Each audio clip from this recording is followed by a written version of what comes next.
parle. Chaque jour, Charles et Carole vous présentent la leçon de l'école du sabbat.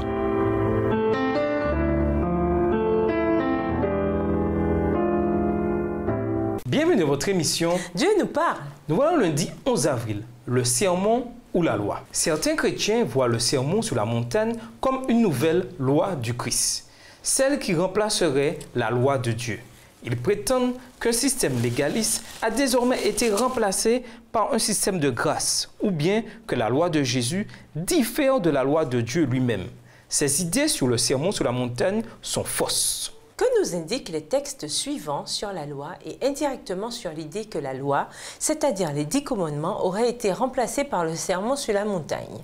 Matthieu 5, les versets 17 à 19, 21, 22, 27 et 28, voire également Jacques 2, les versets 10 et 11 et Romains 7, le verset 7.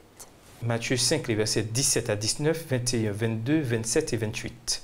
Ne croyez pas que je sois venu pour abolir la loi ou les prophètes. Je suis venu non pour abolir, mais pour accomplir. Car, je vous le dis en vérité, tant que le ciel et la terre ne passeront point, il ne disparaîtra pas de la loi un seul iota ou un seul trait de lettre, jusqu'à ce que tout soit arrivé.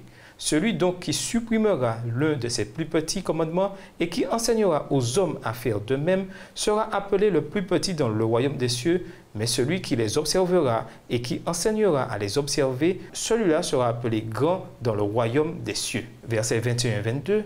Vous avez entendu qu'il a été dit aux anciens, tu ne tueras point. Celui qui tuera mérite d'être puni par les juges.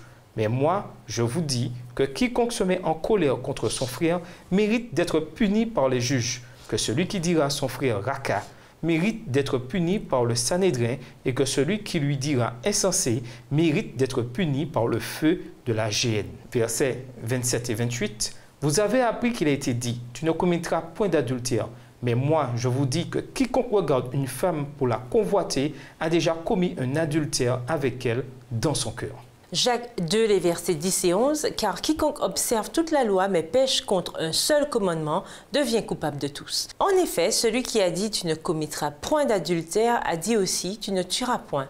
Or, si tu ne commets point d'adultère mais que tu commettes un meurtre, tu deviens transgresseur de la loi. » Romains 7, verset 7. Que dirons-nous donc? La loi est-elle péché? Loin de là. Mais je n'ai connu le péché que par la loi. Car je n'aurais pas connu la convoitise si la loi n'eût dit « tu ne convoiteras point ». Craig S. Skinner a écrit « La plupart des Juifs comprenaient les commandements dans le contexte de la grâce. Étant donné ces exigences pour davantage de grâce en pratique, Jésus voyait sans aucun doute les exigences du royaume à la lumière de la grâce. Comparez Matthieu 6, le verset 12, Luc 11, le verset 4, Marc 11, le verset 25, Matthieu 6, les versets 14 et 15 et Marc 10, le verset 15. Dans les récits des évangiles, Jésus s'ouvre à ceux qui s'humilient, reconnaissant le droit de Dieu à régner, même si, en pratique, ils ne peuvent atteindre l'objectif de la perfection morale. Matthieu 5, le verset 48. Mais la grâce du royaume que Jésus a proclamée n'était pas la grâce sans œuvre de la majorité du christianisme occidental. Dans les évangiles, le message du royaume transforme ceux qui l'accueillent humblement et il écrase les arrogants, ceux qui sont satisfaits religieusement et socialement. Lisons Genèse 15, verset 6. En quoi ce texte nous aide-t-il à comprendre que le salut a toujours été un salut par la foi? Genèse 15, verset 6. Abraham eut confiance en l'Éternel, qui le lui imputa à justice. La foi de Jésus-Christ n'était pas une foi nouvelle. Il s'agissait de la même foi depuis la chute. Le sermon sur la montagne ne prône pas le salut par grâce en remplacement du salut par les œuvres. Il n'y a jamais rien eu d'autre que le salut par grâce. Les enfants d'Israël étaient sauvés par grâce à la mer Rouge avant qu'on leur demande d'obéir au mont Sinaï. Voir Exode 20, verset 2. Et nous vous laissons à cette question de réflexion. Comment partager l'amour qui se dégage de la loi de Dieu sans tomber dans le légalisme ou la tyrannie? Au revoir. Et à demain si Dieu veut. Dieu nous parle.